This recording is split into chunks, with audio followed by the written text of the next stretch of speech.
Most advanced users skip the auto command. And I admit in the past, auto wasn't nearly as useful. But hidden within auto are multiple methods for automatically analyzing and solving problems. One of those problems is ColorCast, and an adjustment layer with auto curves has the ability to fix all sorts of ColorCast issues automatically for you, instantly and accurately.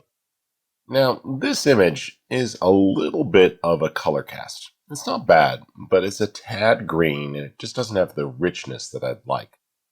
Now, you could of course go after this manually, adding a curves adjustment and then switching to each channel. For example, if I pull the red up or down, you see how I can start to balance that image out. But it does get a little bit tricky. One of the things I like to suggest is to hold down the Option key or Alt key here and click on the word Auto. This is going to bring up a new dialog, and what I want you to look at is this option called Enhance Per Channel Contrast or Monochromatic Contrast. These work nicely on a contrasty image that has good punch, but the important choice here is Snap Neutral Midtones. When you choose this, you'll notice that ColorCast issues tend to be cleaned up, and it just does a great job. In this case, it evaluated each channel separately, red, green, and blue. If I click OK, come over here and look at the curves, you'll see that the blue channel lifted, while red and green are actually pressed down. And what that did was balanced out the image, finding the nice neutral grays and removing some of the white balance issues and lighting issues that were caused in this photo from the way that it was shot and the way that the sun was positioned. This is just a simple, easy way to fix issues, and it all ties to the curves adjustment. Rather than doing it manually though, just Option or Alt click on the word Auto, and it's very easy to fix ColorCast. Most people think of a curves adjustment layer as being used for contrast, and built in are several recipes that you can try out, both presets and auto methods that are worth looking at. Let me show you. Now, the same process you learned for fixing color contrast issues also works for general contrast issues. Just go to Adjustment and click on the Curve Adjustment. Now hold on the Option or Alt key and click on the word Auto. This is going to bring up a new dialog, and you'll see some great choices here. One of the ones that I like is the Enhance Brightness and Contrast. This goes through and creates a very custom curve and really finds what's needed to get clean image with rich blacks and bright whites. Now, you can also try the Find Dark and Light Color option, and this isn't quite as strong, but as you see here, it goes through and finds a pure black and a pure white. And so that option is a bit more subtle, but what it does is restores the black point and restores the white point and ensures a nice clean contrast. Now, usually this involves just subtle shifts to get the right overall change, and it can be pretty powerful and an easy way to make adjustments. Now, if we compare those, let's open that back up there and show you the brightness and contrast. You'll see that that method tends to be more aggressive. So I would suggest that you take a look at these three. The Enhance Monochromatic Contrast is a simple way to apply a singular color correction.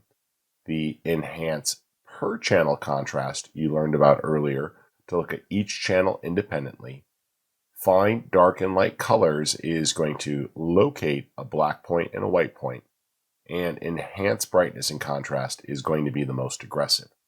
All of these have merit in a workflow, but I generally find myself using the Find Dark and Light Colors option, which is a simple way to find a clean black point and a clean white point without actually introducing excessive contrast or any potential color shifts within the image. Some users find curves a bit intimidating, preferring the simplified interface of Levels, which offers 3 control points for the black point, the white point, and the midtones. These, though, can also be used on a per-channel basis, and when you manipulate the details in the red, green, and blue channel independently, it's much easier to solve problems when it comes to ColorCast. Let me show you. If you find curves a bit intimidating, Levels can also work with the same automatic adjustments. So let's come in here and apply a levels adjustment, which is located next to the curves adjustment. Now what you can do is actually select the eyedroppers if you wanted and click on something that you felt was a black shadow, and then come here with the white eyedropper and find something you felt should be white. And that's a pretty easy way to fix the image, but if you don't click exactly right, you might get unexpected results. So let's go ahead and reset this here. And instead, if I option click on the word auto, you'll see a similar dialog box comes up. What I suggest to remove color cast is try the enhance per channel option here with snap neutral midtones. Now that snap neutral midtones is optional, but it can help remove a color cast problem. In this case, you see it did a great job of bringing out the contrast while also locating and cleaning up a white and a black point. If we take a look there at the histogram, you see a sizable change, and it's really made a nice overall shift. If we take a look at each channel independently here, you get a good idea of what's happening as it's moved the different points and automatically found the left edge, the right edge, and the visible middle that is necessary for proper balance. The ability to take advantage of this per channel option with snap neutral midtones is one of the simplest ways to quickly enhance an image and get great contrast and accurate color. Now, levels is typically used for contrast, and let me show you what we can do to fix contrast issues. The levels adjustment offers very similar choices to the curves adjustment, so no matter which tool you prefer using, you'll be able to solve contrast issues with a variety of techniques. If you're working with an image and you decide to take the route of levels, you can quickly enhance contrast in the photo. Now there are several presets here, including methods for simply increasing contrast. And these are just presets that you can try if you want that will target a particular area and make the shift. But I recommend holding down the Option or Alt key and clicking on the word Auto. Now you can take advantage of different contrast options. The monochromatic option works quite well, and per channel can remove color cast a bit. Just don't worry about snapping the midtones. I generally find though that the light and dark color option or the brightness and contrast options both work quite well to preserve detail. What this will do is evaluate the image and attempt to get the maximum contrast and proper brightness levels set for you. These automatic methods work quite often, and even though I'm capable of doing them manually, I strongly suggest starting with the auto values. Then you can easily take a look here and just refine, moving the midpoint usually to get where you want. Remember, if a value is too intense, you can also clip the output value. In this case, I'm toning down the brightest highlights so they're a little bit darker, giving me the sense of early evening. But these auto tools are incredibly useful and a quick and easy way to get results. The brightness contrast effect is an effect that I had previously written off, but in recent years, the Photoshop team completely re-engineered it, and it's surprisingly good at fixing both brightness and contrast. You might be thinking, well, of course it is. Isn't that its name? Well, in the past, it didn't work so well. It used to be that if you brightened up brightness, the contrast was washed out. Affected contrast and the brightness changed, so it was a constant tug of war. But now it works incredibly well, so if you're a longtime Photoshop user, you might not have thought of giving it a second chance. Let me show you why you should consider it. While we've mostly focused on levels and curves, there is an adjustment that's actually come a long way, and that's brightness and contrast. Now, normally, this is not an adjustment that I would use because the legacy version of old was really bad. As you brightened an image, it would wash out. So then you would add contrast to the image, and it still might blow out or get too dark. And as you see here, it was really prone to problems. But now, the new method of brightness and contrast really does a nice job of allowing you to add contrast without blowing out or crushing areas and refine the brightness. You'll also notice the addition of auto. So now you can actually invoke this here with just the auto command. Now, it doesn't have different methods like you might be used to in the other types of option clicking on the word auto, but this does still work quite well to refine things. Now, one thing I also want you to remember is that an adjustment layer on one image can often be reused. So if I just drag this here and go to another photo that was shot under similar camera settings and conditions, I can drag and drop that. And that's going to allow me to make similar changes. So that could be a great time saver if you need to pull things together very quickly. So feel free to drag and drop or use that as a starting point. In any case, you can also just click on the word auto and let it evaluate the image and come up with recommended results. You might be surprised that the changes that Photoshop determines are often quite good. And because each photo is a little bit different, giving it the opportunity to auto-analyze tends to work really well. Now, in this case, the two values are quite different. So even though I thought they were similar, because the composition and the shadows and highlights are a bit different from shot to shot, letting Photoshop evaluate the image and determine what it thought was best was very useful.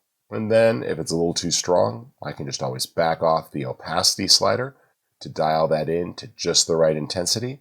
And that's a great way to get the results that you want without having as much trial and error. You've discovered that auto isn't necessarily a bad word, but auto can also just mean automatically what you want.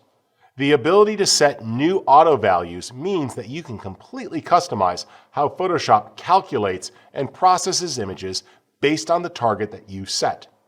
Let's show you how to go in and tweak the auto settings to your own liking. Now, as you're working with images, you might realize that over time, you have certain preferences. For example, let's add a curves adjustment layer. And perhaps I have a lot of shots from the same shoot, or I have something that I'd like to use as a target. So I'm going to go ahead and Option or Alt click on the word auto, and it brings up a dialog. And you'll see down here the ability to do some targeting.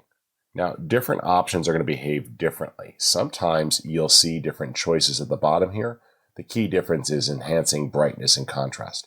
So if I decide to do a monochromatic contrast or even the per channel contrast, as long as I'm working with this, I can actually be more specific. So I can click, for example, and refine the shadows to have a little bit of a dark greenish tone, just a subtle hint. I'll click OK. And maybe I'd like my midtones to just be a little bluer, and I'll roll that over so it starts to pick on a slight sense of saturation. And you see that that begins to affect those midtones. And then we'll take the highlights here and also pick those up with a light blue and just a slight hint. There we go. And you see the new shift. Additionally, I can add clipping. So I can say, I'd like everything to clip at black at 0.3%. And the same for highlights. We'll go 0.5. And you see those changes. If you type in another number, for example, a higher number there, you'll see that you can go all the way up to 10. And it's going to really crush the highlights. So it's up to you. But this gives you some flexibility to refine the targets.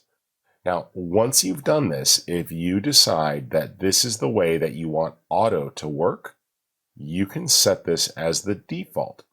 So I'll say save as default and click OK. Now what happens is if I add a new adjustment layer, and I just turn that first one off and I click the word auto, you'll see that it evaluates the image and applies the same recipe. Now, chances are you don't want this recipe that shifts the green and the hues, but if you did or you wanted to reuse that on several photos, well, it becomes the new auto. Again, if you option click on the word auto here, you can also take a look at what's here and just set this back. My suggestion is hold down the Option or Alt key and click Reset, and then just take those back to some of these default values. This will be 0.1 and 0.1. And just take a look at the colors here. You'll go with a pure black. So take a look there at the 000. Click OK.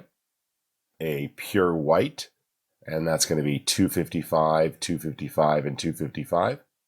And for that mid-tone gray there, I can just take that over and leave that right there in the middle at 122 and click OK. And now it is updated. But I do like the snap neutral midtone option, so I'm going to set that as my default and click OK. And now that's available on every image when I just click the word auto.